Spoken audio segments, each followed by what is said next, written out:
invincible immortal king of the universe. In Mandara Valley, Hiranyakashipu began performing his austerities by standing with his toes on the ground, keeping his arms up, looking toward the sky. Seeing the austerity, the demigods returned to their homes. Because of Hiranyakashipu's severe austerities, fire came from his head, and its smoke spread, surrounding the planets that got heated. Scorched and perturbed by this, the demigods left their planets and went to Lord Brahma. Dear Lord Brahma, due to the fire coming from Hiranyakashipu's head, resulting of his severe austerities, we can't stay in our planets. Please stop these destructive disturbances before everyone is finished.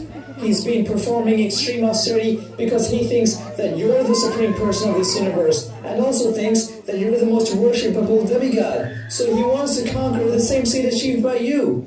Your position in this universe is good for all, but if Hiranyakashipu takes over, all will be lost. Informed by the demigods, Lord Brahma left for the place where Hiranyakashipu was doing his austerities. Ask whatever you want. Although your body has been eaten by bugs, you are keeping your life air circulating within your bones. Amazing, even saintly persons couldn't do this, nor will anyone in the future. Who can maintain their life without even drinking water for so many years? Now I'll give you whatever you desire. I belong to the celestial world of demigods, who don't die like human beings, so although you will die, your meeting with me will not go in vain. Then Lord Brahma sprinkled transcendental water from his Kanmandalu onto Hiranyakashipu, restoring his body with limbs so strong they could take the striking of a thunderbolt. Seeing Lord Brahma, Hiranyakashipu was pleased. Falling flat with his head on the ground, he began to express his obligation.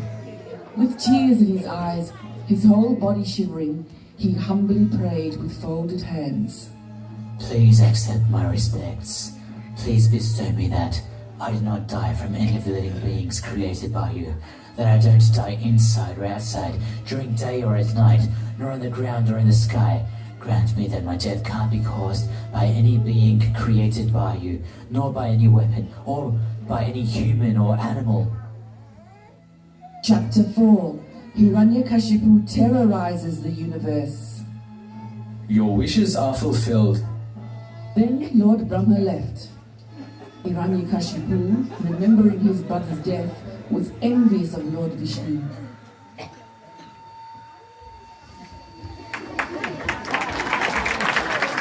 Worshipped, pleased him, bringing him various offerings.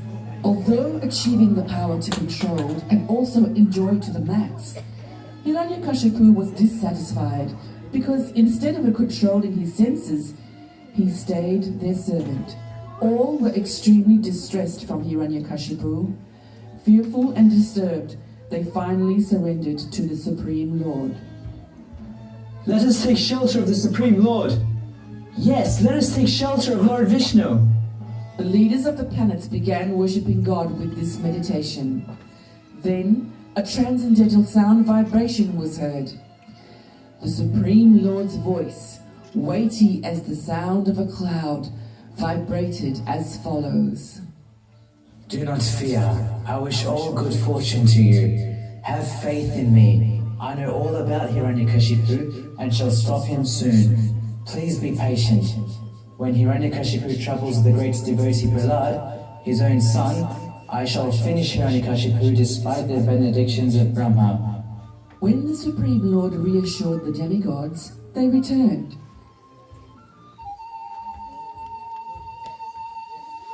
Hiranyakashipu had a son named Prahlad, who, although born in a family of demons, was an unalloyed devotee of God. He wasn't agitated in danger, and he subdued all lusty desires.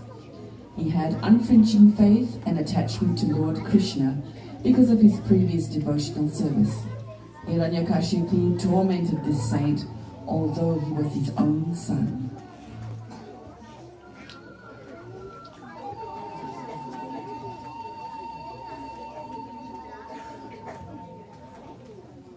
Chapter 5. Prahlad Maharaj, the saintly son of Hiranyakashipu. Prahlad's teachers Shanga and Amarka taught him materialistic topics, but he understood that political philosophy involves thinking one a friend and another an enemy, so he didn't like it. Once upon a time, Hiranyakashipu took his son on his lap and affectionately asked, My dear son, tell me what you think is the best of all the subjects you have studied from your teachers. I have learned that anyone who has a temporary body and temporary health or life has anxiety and suffers. One should give up that. One should go to Vrindavan, which is full of Krishna consciousness, and should take shelter of the Supreme Lord. The brains of children spoiled by the words of the enemy. Demons, give complete protection to the spoiled, the Gurukul, so that his brains don't get further spoiled by Vaishnavas who may go there in disguise. When Hiranyakashipu's servants brought Prahlad back to the Gurukul, Shanda and Amarka said, Blessings, Prahlad. Don't tell lies. Tell the truth. Don't speak in an abnormal way. How did you learn those instructions? How has your brains become spoiled?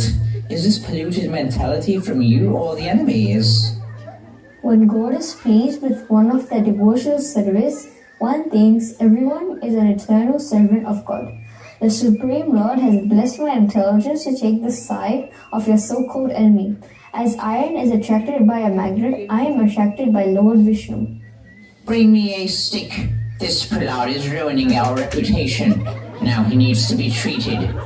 Shanda and Amarka threatened him in various ways and began teaching him about topics like making money and sense gratification. Time passed. Shanda and Amarka thought Prahlad was sufficiently trained in materialistic life.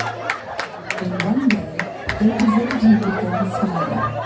When Hiranyakashipu saw that his child had fallen at his feet in reverence, he affectionately embraced him. Hiranyakashipu said, Dear son, for a long time you have learnt a lot from your teachers. Now repeat to me what you think is the best of that. Serving, hearing, chanting about the Lord, offering Him respectful worship and prayers, becoming His servant, thinking Him as one's best friend, and surrendering everything unto Him, performing devotional service with dedication to Lord Vishnu. After hearing this command, Hiranyakashipu was extremely angry. He said, You unqualified son of a Brahma! You have disobeyed my orders and taken shelter of my enemies! You have taught this poor boy about devotional service? What is this nonsense? Dear king, all he has said was not taught to him by any of us. His spiritualness has naturally developed in him, so please don't angrily accuse us. It is not good to insult a Brahmana. You fallen rascal. If you weren't taught this by your teachers, where have you learned this? Only by becoming Krishna conscious, taking shelter of the Lord, can one be freed from material contamination. After Prahlad spoke and became silent, Hiranyakashipu, blinded by anger, threw him off his lap and onto the ground. The raging Hiranyakashipu said to his servants, Ah! Demons! Take this fire away from me! Kill him as soon as possible! He has given up his family to engage in the devotional service of the enemy Lord Vishnu. Like a humble servant, he is disloyal and untrustworthy. I can't control blood, so I'm letting it go. So the demon servants of Hiranyakashipu began striking Prahlad's body with their tridents. The demons shouted, Chop him up! Pierce him! Striking Prahlad, who sat silently, meditating upon the Supreme Lord. The weapons had no effects on Prahlad because he was a devotee undisturbed by material conditions, fully meditating upon the Supreme Lord. When Hiranyakashipu found that he could no longer harm serious Prahlad, he was anxious about what to do next. Hiranyakashipu, depressed, remained silent with his face downward. Then Shanda and Amarka spoke to him. Oh Lord, when you just move your eyebrows, all are afraid. You are conqueror of the worlds, so don't be depressed and anxious. arrest the boy. When he is fairly grown up and has taken on board our teachings, his brains will change. Hiranyakashipu agreed. Chanda and Amarka kept teaching humble Prahlad material advancement like making money and sense gratification. When the teachers went home, his student friends would call him to play. Prahlad then spoke to his friends very sweetly. Smiling, he began to teach them about the uselessness of materialistic life. He kindly said, Chapter 6. Prahlad instructs his demoniac schoolmates. Everyone must be spiritual from the beginning of life, being taught how to worship Krishna. We shouldn't be so interested in material enjoyment. One might wrongly think, in the beginning of our life, just enjoy material facilities, and in old age, we may become Krishna conscious. But in old age, one cannot even be trained for material life. So what to speak of spiritual ways of life? So in the beginning, one should do devotional service. Dear Prahlad, Chanda and Amarika are the only teachers we know. You always stay in the palace, so it's even harder for you to associate with a great personality. How is it possible for you to hear Narada? Chapter 7. What Prahlad learned in the womb. Although Prahlad was born in a family of demons, he was the greatest of all devotees. After being questioned by his class friends, the sons of demons, he remembered what I taught him and responded, saying, When Hiranyakashipu left his kingdom and went to the mountain Mandrachala to perform austerities, in his absence, Indra and the other demigods fought the demons whom fled due to the demigods' attack. The demigods then raided Hiranyakashipu's place where his wife, Kayadu, was pregnant with me at the time. And the demigods, mistakenly thinking she carried another demon in her womb, arrested her. While taking her to the heavenly planets, Narad Muni appeared, saying, Indra, this lady is sinless. Don't drag her off in this merciless way. This woman is innocent. Release her immediately. King Indra said, She is the wife of Hiranyakashipu and carries the seed of that major demon in her womb. We'll keep her in custody until her child is born and then release her. Narada replied, The child within this woman's womb is innocent and a great devoted and powerful servant of the Supreme Lord that can't be killed anyway. After Narad Muni said that, the demigods released my mother and returned to their homes. Narada took her to his ashram until Hiranyakashipu's return. At his ashram, Narada taught her spiritual knowledge that I learned even though a baby in their womb. I listened and learned that the spiritual soul is always apart from the material body. Any person engaged in the service of Lord becomes liberated and relieved of all material desires.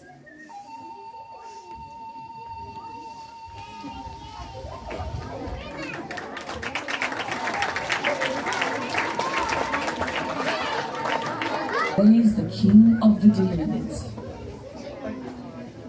Although the demon sons appreciated the spiritual teachings of Prahlad and rejected the materialistic teachings given by their teachers, when Chanda and Amarka saw the students being Krishna conscious due to Prahlad's association, they fearfully went to Hiranyakashipu and explained this to him. When Hiranyakashipu found out, he was enraged. Hissing like a snake, he decided to kill Prahlad, who peacefully stood before Hiranyakashipu with folded hands. Hiranyakashipu said, You most disrespectful, most demoted disturbance of the family, last of mankind, you have dishonored my power to rule you, and so you are an adamant fool. Today I shall send you to the place of Yamraj. Prahlad, you rascal, you know that when I'm angry, all the planets tremble, along with their rulers. By whose power has a rascal like you become so cheeky that you seem fearless and disobey my power to rule you? Dear King, everyone's strength originates from the Supreme Lord. Even Lord Brahma is controlled by the Supreme Lord's strength. Please give up your demoniac way of thinking. Make your mind equal to all. Other than the uncontrolled, misguided mind, there is no enemy. When one sees all on the platform of equality, one can then worship the Lord perfectly. So many fools proudly thought, I have conquered all enemies. But if a person is equal towards all living beings, for him there are no enemies. Enemies are just imagined by ignorance. You rascal! You speak as if you were better than me at controlling the senses. This is over smart, so I can understand that you want to be finished. Most unfortunate Prahlad, you've always described the Supreme Being, who is above all, who is the controller of everyone, and who is all-powerful. But where is he? If he is everywhere, then why is he not present before me in this pillar? Because of your foolish talk, I shall now chop off your head. Let me see your most worshipful God come to protect you. Hiranyakashipu took up his sword, got up from his throne, and with great rage struck his fist against the pillar. Then, from within the pillar came a fearful sound.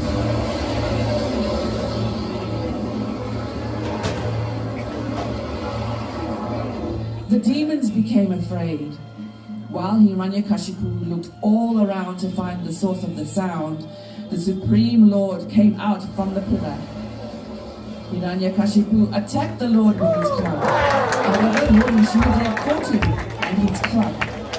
Lord Nrisimha Dev placed the demon on his lap, and in the doorway of the assembly hall, the Lord very easily tore the demon to pieces with the nails of his hands.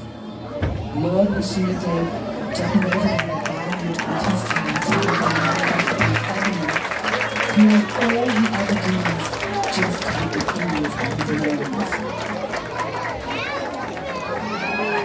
Hiranyakashipu did not meet death during day or night, but until late. He was killed neither by animal, man, or demigod, but by the half-lion, half-man, Lord Nrisimha Dev. He was not killed by any weapons, but by the nails of the Supreme Lord. He was killed neither on the land nor water, nor in the sky, but on the lap of the Supreme Lord. Lord Nrisimha sat on the throne of the king. Because of fear and obedience, no one could come forward to serve the Lord directly. The demigods approached the Lord, headed by Lord Brahma, King Indra, and Lord Shiva. They individually offered their obeisances and prayers, their hands folded at their heads. My lord, you and your powers are unlimited. Please accept my respectful obeisances. Now that this insignificant demon Hiranyakashipu has been killed, kindly protect his son Prahlad Maharaj, who is your fully surrendered devotee.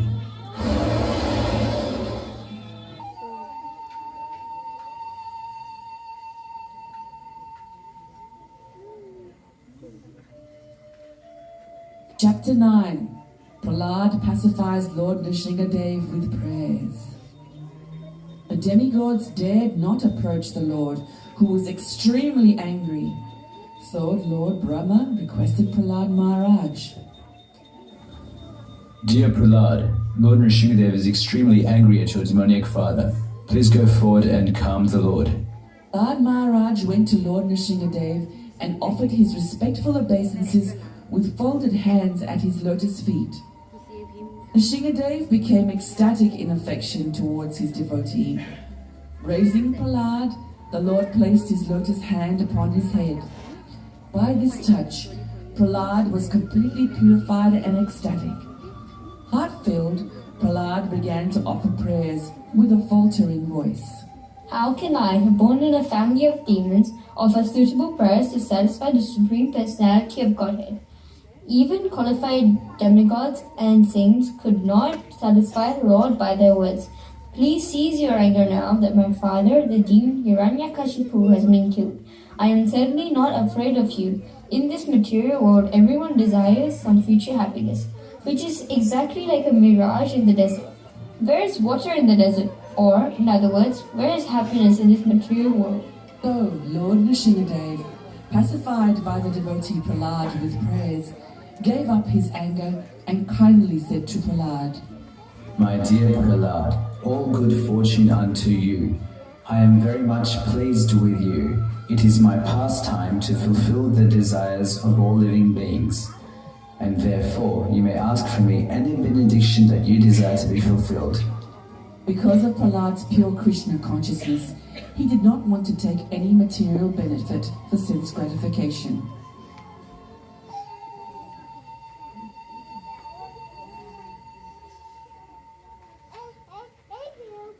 Chapter 10. Prahlad, the best among exalted devotees.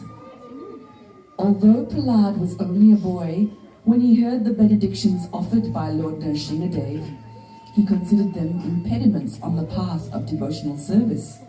So he said, My lord, one who desires some material benefit in exchange for devotional service cannot be a pure devotee. Indeed, he is no better than a merchant who wants profit in exchange for service. If you want to bestow a desirable benediction upon me, then I pray that within the core of my heart there is no material desires. Dear Prahlad, a devotee like you never desires any kind of material opulences, either in this life or the next. You will return home back to Godhead. O Supreme Lord, you are so merciful. Please excuse my father for his sinful activities. My dear Prahlad, your father has been purified along with 21 forefathers in your family. Because you were born in this family, the entire dynasty has been purified. Prahlad became the new king. O Supreme Lord, you have now killed this sinful demon who is giving trouble to the entire universe. You are the protector of all. My dear Lord Brahma, just as it is dangerous to feed milk to a snake, so it is dangerous to give benedictions to demons who by nature are ferocious and jealous. I warn you not to give such benedictions to any demon again. Anyone who attentively hears this narration about the activities of Prahlad Maharaj, the killing of Hiranyakashipu, and the activities of the Supreme Personality of Godhead, Nrisimha Dev, reaches the spiritual world where there is no anxiety. May the Lord be pleased with us.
Hare Krishna, this is Perth's ISKCON Nrisimha Dev Drama Group.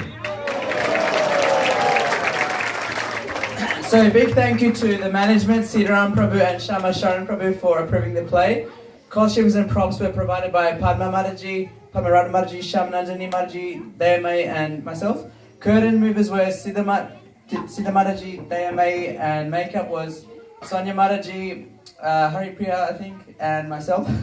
Audio editor was Achyuta Seva Prabhu. I don't know how I did it, but that was amazing. Casting directors were Siddha Mataji and myself. Singers and musicians were Haripriya, Babita Mataji and Bharati Mataji. Producers were Siddha Mataji and myself, and directors included Dayamai, Shamanandani Mataji, Padma Radha Mataji and myself. Cast and order of appearance, Krishna Prana Mataji was our narrator. Thank you Sri Radha Prabhu for recommending her to us. Hiranyakashipu was myself. Demons were Brajananda Prabhu and Suresh Prabhu. Demigods were performed by Murli Dhar Prabhu, Dinanath Prabhu, Hemant Prabhu, and Devis were performed by Haripriya, Bharati Mataji and Babita Mataji. Voice of Vishnu was myself, Prahlad was Riyansh Prabhu. Teachers, Shanda and Marco were performed by Brajanandana Prabhu and Suresh Prabhu. Voices of Indra, Narada and Vishnu were performed by myself. Prahlad's friends were Tanmoy and Atulya. And the voiceovers of that was performed by Arpita and Dhruva. And Nrisimha Dev was performed by Krishna Chaitanya Das. Thank you very much for singing. And whoever's giving class, please correct any mistakes we made. Thank you very much. Hare Krishna.